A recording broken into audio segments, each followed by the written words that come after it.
Karena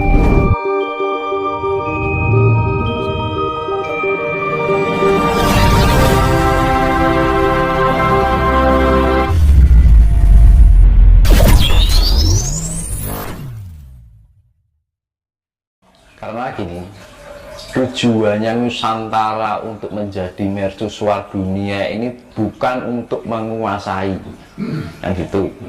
Saya ulangi lagi, terwujudnya mercusuar dunia yang dipusatkan di Nusantara ini bukan untuk menguasai, tapi diberikan wewenang untuk menjadi pemimpin. Jadi memimpin. Karena apa?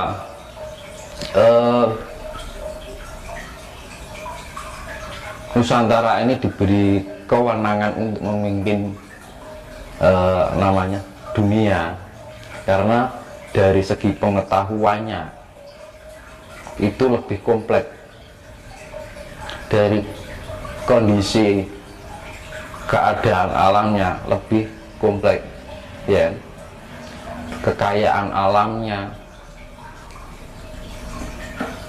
Bahkan Nusantara itu ibaratnya itu pusare bumi, udel lah yang Jawa. Nah, jadi kita ini besok itu peradaban dunia itu sudah tidak mencerminkan yang namanya bangsa ini, bangsa itu, negara ini, negara itu, kerajaan ini, kerajaan itu, sudah enggak lagi. Karena zaman besok itu bukan lagi zaman perang. Jangan kita menerapkan peradaban dunia ini diibaratkan seperti zaman perang dahulu. Merdeka, merdeka. Loh, semua itu ciptaan Tuhan, gitu loh. Bukan zaman perang lagi. Itulah hakikat peradaban dunia. Kita bukan untuk antara menang dan kalah, tapi bagaimana dunia ini tercipta kesetaraan. Yang namanya adil itu sifatnya kesetaraan. Jadi jenenge wong ibaratnya pemimpin, ya, kan ibaratnya kan Nusantara ini akan menjadi pemimpin dari segala bangsa di dunia. Nah, modelnya jadi wong pemimpin itu satu, pengayom, ya kan, memberikan suatu keadilan, ya kan? Memberikan contoh yang baik, tidak merasa kuasa, ya kan? Memberikan contoh, memberikan tuntunan yang baik, bukan untuk menindas, bukan merasa hebat, tidak merasa diri hebat, ya kan? Justru kita diberikan kepercayaan itu, yang perlu kita lakukan bahwa kita justru mempunyai tanggung jawab yang sangat besar.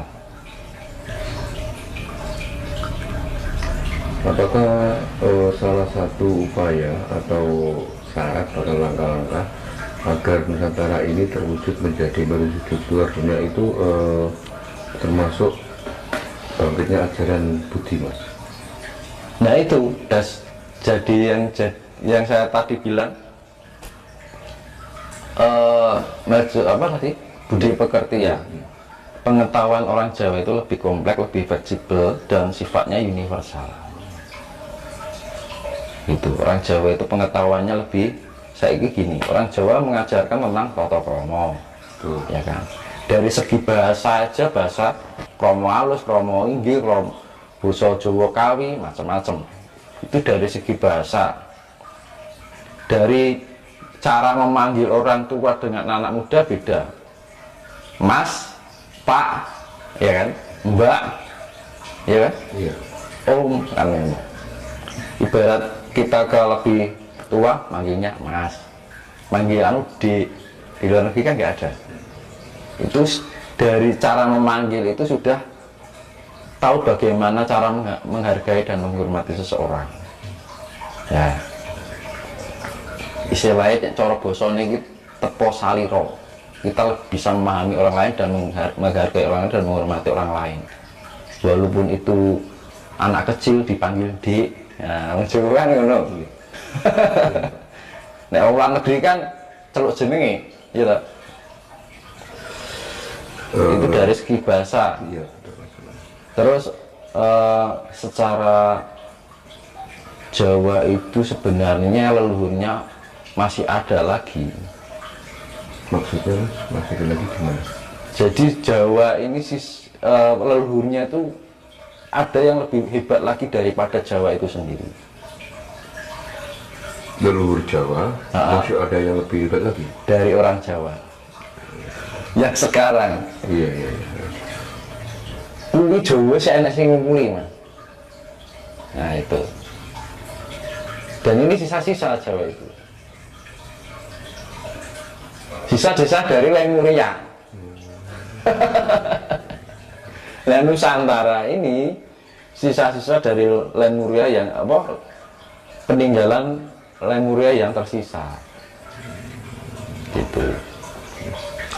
Terus gini Mas Tinus, Mas Tinus kan selaku spiritualis muda, apa yang bisa Mas Tinus sampaikan kepada kita ini kan kaum milenial agar bisa intinya mendukung, support supaya apa yang dicita-citakan bangsa ini tercapai. Misalkan satu contoh, Indonesia menjadi mercusuar dunia. Bagaimana ajaran Mempersiapkan. Jawa itu bagaimana Mas Tinus? Apa pesan Mas Tinus buat kaum milenial yang sekarang ini? Jadi kita belajar dari leluhur kita juga ya. Leluhur itu juga penting. Dari adat istiadatnya, budaya, dan digabungkan dengan pengetahuan-pengetahuan yang sekarang, yang sifatnya ilmiah. Syukur-syukur bisa mempelajari tentang sains. Gitu. Jadi dasar utama kita latih meditasi dulu, ya kan? Itu dasar awal ya. Sering-sering melek bengi, mandi malam, meditasi, itu nanti terarah dengan sendirinya dulu. Nah, makanya itu apa fungsinya meditasi? Agar kita terbangunkan potensial energi di dalam diri kita meningkat, akhirnya kita bisa juga meningkatkan tingkat kesadaran diri kita sendiri. Nah, kalau kita sudah ada peningkatan tingkat kesadaran diri, kita tidak mudah terbelenggu oleh ilusi. Karena ilusi itu kita bisa mengetahui ilusi ketika kita mempunyai tingkat kesadaran cipta. Kesadaran juga kecerdasan. Yang saya bilang dulu adalah IQ. Ya. Terus kesadaran rasa juga kecerdasan rasa, yaitu SQ. Nah, akhirnya kesadaran EQ emosional dan kecerdasan emosional. Jadi antara kesadaran dan kecerdasan. Kalau orang sudah bisa memakai tentang kesadaran dan kecerdasan EQ, SQ, dan IQ, orang tidak akan mudah dibodohi. Ya, sifatnya dibodohi ini. Kamu misalkan diberi pengetahuan ini. Nanti kamu akan naik surga. Nanti kalau kamu melakukan ini, kamu akan masuk neraka. Nah, itu loh. Oh, Gusti Allah ya ratau kayak ancaman kayak gitu kan. Kenapa manusia harus memberikan penghakiman gitu loh. Manusia tidak berhak untuk menghakimi sesamanya. Menjat itu namanya. Ya kan? Dan orang Jawa pun tidak pernah menjat-menjat kayak gitu. Ajaran Jawa, ajaran Nusantara, nggak pernah. Kamu nanti kalau melakukan ini, nek wong Jawa ngalani ora ilok. Nah itu kan. Perkara itu dosa, itu surga neraka itu bukan urusan manusia. Karena dalam etika Jawa ya seperti saya bilang, dalam etika Jawa itu tidak mengenal benar atau salah. Tapi orang yang orang yang masih perilakunya masih merugikan orang lain dianggap orang yang belum mengerti, belum paham gitu kan. Kadang-kadang kita masih melakukan salah. Nah makanya gunanya kita melakukan salah itu ketika kita mempunyai tingkat kecerdasan dan kesadaran itu, kita mempelajari kesalahan itu agar kesalahan itu menjadi suatu penjembatan untuk menuju pada sebuah kebenaran. Ya kan? Makanya kalau ada orang salah ya jangan disalahkan. Bisa jadi itu adalah suatu perjalanan untuk menjembatani menuju suatu kebenaran. Makanya kan gitu. Sama saja, makanya kita hidup di dalam penuh dengan ilusi. Kita berangkat dari ilusi juga. Kita diberi angan-angan, impian, harapan, cita-cita, keinginan, ya. Terus kesenangan, kesedihan. Tapi setelah kita nggak ada di dunia, hilang semuanya. Enak-enak di dunia soalnya. Nah itu namanya ilusi. Ini Mas, terkait dengan bangkitnya ajaran Jawa, ajaran Budi. Kalau menurut Mas Dino sendiri, perlukah untuk Indonesia ini mendirikan sebuah lembaga pendidikan yang berbasiskan Jawa? Nah itu seharusnya dari dulu. Kenapa enggak dipikirkan gitu? Ya, yaitu tadi pengetahuan orang sekarang itu dibodohi dengan sifat-sifat yang membatasi. Yang membatasi yaitu tadi diiming-imingi surga, ditakut-takutin neraka. Betul. Mau melakukan ini dianggap salah, dosa. Iya kan, dosa, dianggap peru, masuk neraka, iya kan. Terus sekarang gini, seibaratnya ya, seorang profesor lah misalkan, itu orang berarti orang yang punya tingkat kecerdasan yang luar biasa ya. Ketika dia menghadapi yang namanya yaitu ancaman surga, iming-iming surga, ancaman neraka, itu ketika menghadapi itu kecerdasannya langsung terhenti, langsung down. Kenapa itu? Nah, ininya kok nggak dipakai gitu. Ya, seorang profesor ketika dia bisa melakukan dengan penemuan secara ilmiah ya, bisa menemukan ini, menemukan itu, bisa membuat ini, membuat itu. Tetapi ketika menghadapi hal yang sifatnya membatasi atau membodohi itu, yang sifatnya iming-iming surga, ancaman neraka, langsung putul, langsung terpotong, langsung cerdasannya hilang.